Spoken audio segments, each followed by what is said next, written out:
ना हिंदू, ना मुस्लिम, ना सिख, ना ईसाई, इन सबसे बेहतर आखिरकार कैसे है बौद्ध धर्म? बौद्ध धर्म में ऐसा क्या है जो बाकी धर्मों में नहीं है? बाबा साहब के साथ साथ क्यों 3,65,000 लोगों ने एक साथ हिंदू धर्म से बौद्ध धर्म में कन्वर्ट कर लिया? क्यों बौद्ध धर्म में सभी को समान अधिकार दिया जाता है? ऐसा नहीं कि अगर तुम छोटे जाति के हो तो तुम मंदिर नहीं जा सकते हो, अगर तुम औरत हो तो तुम मस्जिद नहीं जा सकते हो। इन बाकी धर्मों को नहीं, पर बौद्ध धर्म को क्यों आज पूरी दुनिया में अपनाया जा रहा है? क्यों हमारे भारत में भी हर साल हजारों की संख्या में लोग बौद्ध धर्म में कन्वर्ट हो रहे हैं? बाबा साहब ने 20 साल तक पढ़ाई की हर धर्म के बारे में, हर धर्म को अच्छे से जाना, लेकिन फिर लास्ट में उन्होंने बौद्ध धर्म को आखिर क्यों चुना? आखिरकार क्यों हमारे देश में इंसानियत को दर्जा देने के बजाय लोग इन जातियों में फंसे हुए हैं? तो चलिए जानते हैं हमारे देश में चल रहे इस पूरे कास्ट सिस्टम को, हर एक धर्म को अच्छे से आखिरकार क्यों है बौद्ध धर्म इन धर्मों से बेहतर।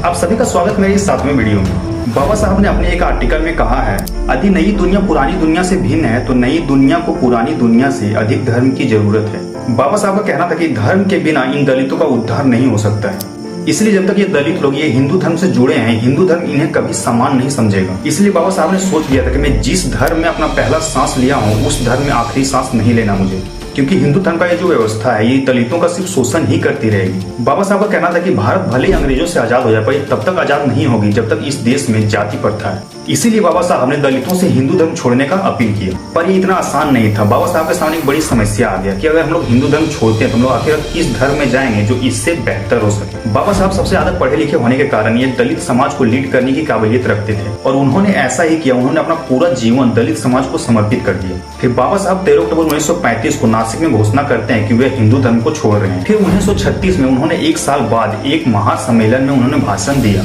जिसमें था मुक्ति कौन पथे, यानी मुक्ति का मार्ग क्या है, इस नाम से पॉपुलर हो गया। जिसमें उन्होंने पूरे दलित समाज को अच्छे से समझाया कि उन्हें क्यों धर्म को परिवर्तन करना चाहिए। और फिर यहीं से शुरू हुआ दलितों का हिंदू धर्म को छोड़ने की कहानी। लेकिन करीब 20 साल तक बाबा साहब ये डिसाइड नहीं कर पाए थे कि उन्हें कौन सा धर्म को अपनाना चाहिए इन दलितों के साथ। बाबा साहब ने इन 20 सालों में सभी धर्मों के बारे में विचार किया धर्म परिवर्तन करने से पहले।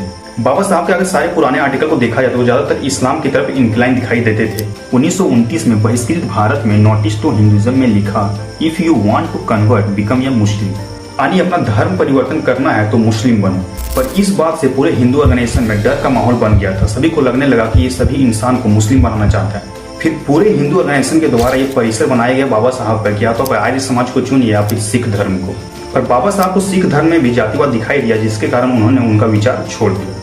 अब बौद्ध धर्म को लेकर उनका क्या विचार था, तो इसका जवाब Buddha and the future of his religion एक आर्टिकल से पता चला। इस आर्टिकल में 4 सबसे बड़े धर्मों को कंपेयर किया गया है, जिसमें बौद्ध, हिंदू, क्रिश्चियनिटी एंड इस्लाम शामिल है। बाबा साहब ने उन 20 सालों में इन 4 धर्मों के सबसे बड़े संस्थापकों, पैगंबरों और इनके अवतारों को अच्छे से समझा। तो फिर बाबा साहब ने सबसे पहले जीसस के बारे में समझा, तो उन्हें पता चला कि ये खुद को जो है ईश्वर का बेटा बोलता है। और वे अपने सारे फॉलोवर से कहते हैं कि अगर तुम्हें ईश्वर के पास जाना है तो तुम्हें जीसस को ही ईश्वर का बेटा मानना होगा। ऐसा ही इस्लाम में पैगंबर प्रोफेट मोहम्मद के साथ भी था। मोहम्मद साहब भी यही कहते हैं, जो लोग जन्नत में जाना चाहते हैं उन्हें खुदा का पैगंबर मानना ही होगा और साथ में ये भी मानना हो कि वे इस्लाम के आखिरी पैगंबर है।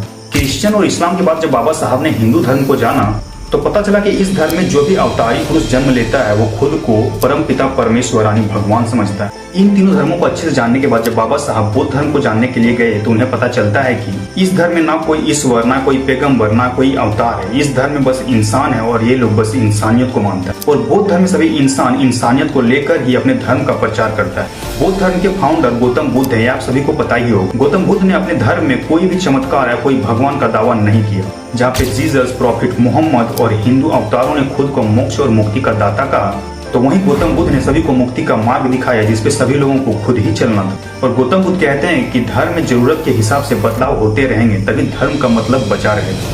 जबकि बाकी धर्मों में कोई भी बदलाव का जोखिम नहीं छोड़ा गया। बौद्ध धर्म में सभी को समान दर्जा दिया गया है। ऐसा नहीं कि तुम निचली जाति के हो तो तुम मंदिर नहीं जा सकते, तुम औरत हो तो मस्जिद नहीं जा सकते। बौद्ध धर्म में सभी को तो तुम ऊंची जाति के हो तो नीची जाति का तो कोई औरत हो, सभी को समान दर्जा दिया जाता है। बौद्ध धर्म एकमात्र ऐसा धर्म है जिसमें पुरुष और महिलाओं को समान समझा जाता है। और बौद्ध धर्म जो है साइंटिफिक चीजों पे विश्वास करता है। ऐसा नहीं कि कोई भी कुछ आके बोल दिया उस चीज पे विश्वास कर लिया जाए। बाबा साहब को इन्हीं सब चीजों के कारण बौद्ध धर्म सबसे अच्छा धर्म लगा सभी धर्मों से। तो फिर बाबा साहब कहते हैं धर्म को विज्ञान और तर्क की कसौटी पर खरा उतरना चाहिए। धर्म को यदि वास्तव में कायम करना है तो उसे बुद्धि या तर्क पर आधारित होना चाहिए, जिसका दूसरा नाम है विज्ञान। यानी बाबा साहब उस धर्म को अपनाना चाहते थे जिस धर्म में साइंस हो और लोग अपने इंटेलिजेंस से उस धर्म को समझ सके। ऐसा नहीं कि कोई भी आया कुछ भी बोल दिया और आप उसे भगवान या गॉड समझ लो। फिर 20 साल के रिसर्च के बाद बाबा साहब ने 14 अक्टूबर 1956 को 3,65,000 लोगों के साथ नागपुर में पूरे विधि विधान के साथ बौद्ध धर्म में कन्वर्ट कर लिया। फिर जहाँ 1956 में सिर्फ 3,65,000 लोग ही बौद्ध धर्म में कन्वर्ट किए थे, वहीं पे 1960 आते आते पूरे 32 लाख लोग जो थे वो बौद्ध धर्म से जुड़ चुके थे। बाबा साहब ने आखिरकार इस कास्ट सिस्टम से लड़कर लोअर कास्ट वालों को सभी चीजों का अधिकार दिलाया। बाबा साहब ने पूरी जीवन लगा दी अपनी इन सब चीजों में, पर अभी भी वही हाल है। क्यों लोग समझ नहीं पा रहे हैं इन सब चीजों को अच्छे से। फिर कोई भी कमेंट कर देगा कि भाई तू अपने धर्म को क्यों मानता है, तो मैं अपने धर्म को दिल में रखता हूँ, दिमाग तक नहीं जाने देता हूँ, क्योंकि दिमाग में चल गया तो सबसे खतरनाक होता है। हर एक धर्म अपने आप में बहुत खूबसूरत है, बस ये धर्म के रक्षक जो हैं यही धर्म को बर्बाद किए जा रहे हैं। हम ना आस्तिक हैं, हम ना नास्तिक हैं, हम तो केवल वास्तविक हैं। इसीलिए जो अच्छा लगे उसे ग्रहण करो और जो बुरा लगे उसे त्याग। फिर चाहे वो किसी का विचार हो, कोई धर्म हो या फिर कोई मनुष्य। मैं आपको 2 लाइनें सुनाता हूँ, शायद इसके बाद आप समझ जाए। हिंदू से नफरत ये कुरान नहीं कहता, भारत की मस्जिदें तोड़ो ये श्री राम नहीं कहता, रोटी की कोई धर्म नहीं होता, पानी की कोई जात नहीं होती, जहाँ इंसानियत हो जिंदा वहाँ मजहबों की बात नहीं होती। किसी को लगता है हिंदू खतरे में है तो किसी को लगता है मुसलमान खतरे में है। धर्म का चश्मा उतार कर देखो दोस्तों, पता चलेगा हमारा देश खतरे में। ये अब आप समझ गए हो कि धर्म कोई भी, अगर इंसानियत जिंदा है तो सब कुछ जिंदा है। तो आज के लिए इतना ही, मिलते हैं फिर किसी और वीडियो में। तब तक के लिए इस वीडियो को लाइक करें, चैनल को सब्सक्राइब करें ताकि हमारा वीडियो आप तक सबसे पहले पहुंचे, और इसे ज्यादा से ज्यादा शेयर करें ताकि सभी लोगों को पता चल सके इस बारे में।